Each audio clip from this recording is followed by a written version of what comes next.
Riwayat kitab Taurat, Zabur, Injil, dan Al-Quran.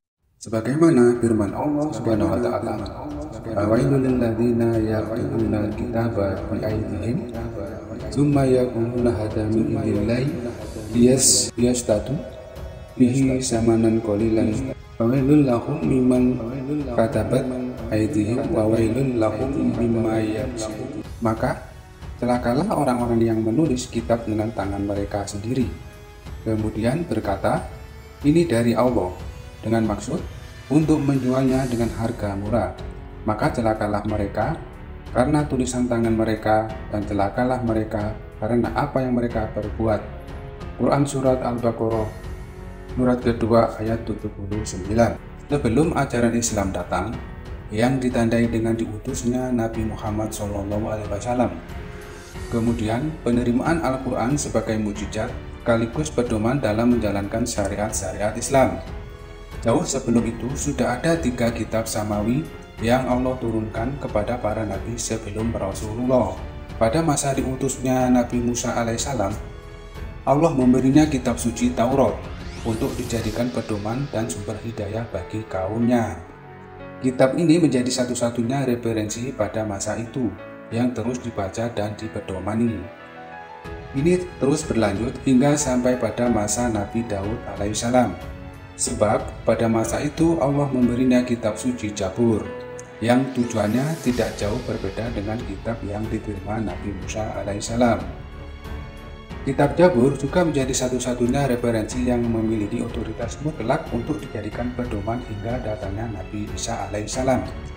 Pada masa kenabian Isa, Allah memberinya kitab suci Injil, yang tujuannya juga sama dengan 2 kitab sebelumnya, yaitu sebagai pedoman dalam beragama dan sumber hidayah.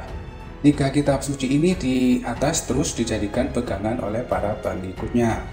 Akan tetapi, seiring perjalanannya waktu, tidak sedikit dari mereka yang berani memodifikasi kitab suci ini hanya untuk kepentingan duniawi saja. Menurut Syekh Wahbah bin Mustafa Al-Juhaili, ayat ini dengan tegas menyatakan bahwa mengubah kitab-kitab suci yaitu Taurat, Zabur, Injil sangat haram. Selain itu, ayat ini juga mengisahkan ulama-ulama Yahudi pada masa Nabi Musa yang berani merubah kitab Taurat. Misalnya, yang awalnya haram dirubah menjadi halal, yang halal menjadi haram. Hal ini mereka lakukan tidak lain selain untuk kepentingan duniawi saja. Syekh Juhaili Tafsir Al-Munir fil Aqidati was Syariati wal Aqidati wal Madhaji, Damaskus, Beirut, Darul Fikri, cetakan kedua, tahun 1418 Hijriah, juz 1 halaman 201. Dengan inilah yang kemudian menjadi alasan mengapa Nabi Muhammad melarang untuk langsung meriwayatkan kisah riwayat Israiliyat yang diceritakan oleh ahli kitab. Sebagaimana ditegaskan dalam sebuah hadis, Rasulullah SAW bersabda, "Janganlah kalian membenarkan ahli kitab, dan janganlah pula kalian menyalahkan mereka. Katakanlah, kami beriman kepada Allah dan kepada apa yang diturunkan kepada kami." Hadis riwayat Abu Hurairah. Hadis di atas menjadi sebuah representasi mutlak untuk menghindari kesalahan-kesalahan dalam menceritakan kisah para nabi sebelumnya. Sebelumnya Nabi Muhammad, selain itu hadis di atas menjadi sebuah representasi mutlak untuk menghindari kesalahan-kesalahan dalam menceritakan kisah para nabi sebelum Nabi Muhammad. Selain itu, hadis ini untuk menjadi alternatif agar terhindar dari kesalahan riwayat, bahwa jalan terbaik adalah tidak berkomentar tentang kisah-kisah yang disampaikan ahli kitab, memilih diam dan mengatakan bahwa kita hanya iman kepada Allah dan apa yang diturunkan darinya. Selain penjelasan di atas, penting bagi penulis untuk menjelaskan tentang beberapa sebab yang melatar belakangi masuknya riwayat tersebut dalam diskursus kajian ilmu tafsir. Agar kita tahu awal mula kisah-kisah tersebut, munculnya kisah Israiliyat Imam Alamah Waliyuddin Abdurrahman bin Muhammad yang kemudian lebih populer dengan sebutan Imam Ibnu Khaldun, wafat 808 Hijriah. Dalam kitab Mukaddimahnya menjelaskan bahwa penyebab itu tidak lain karena Al-Quran diturunkan kepada suku Arab.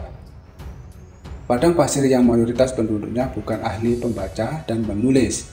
Sementara Al-Quran sebagai kitab samawi terakhir yang mengisahkan kehidupan para nabi dan umat terdahulu melalui lisan Rasulullah yang mulia. Hanya saja Al-Quran tidak menyebutkan kisah mereka dengan terperinci dan mendetail.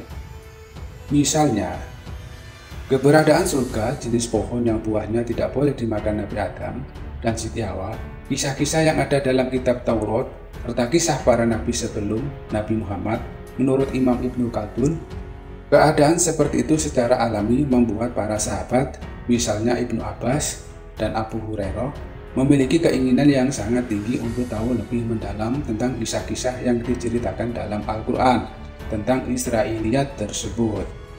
Dan yang menjadi sasaran pertanyaan para sahabat saat itu adalah orang-orang ahlul kitab yang saat itu belum masuk Islam. Misalnya Abdullah bin Salam, Ka'bul Akbar, dan Wahab bin Munabbih.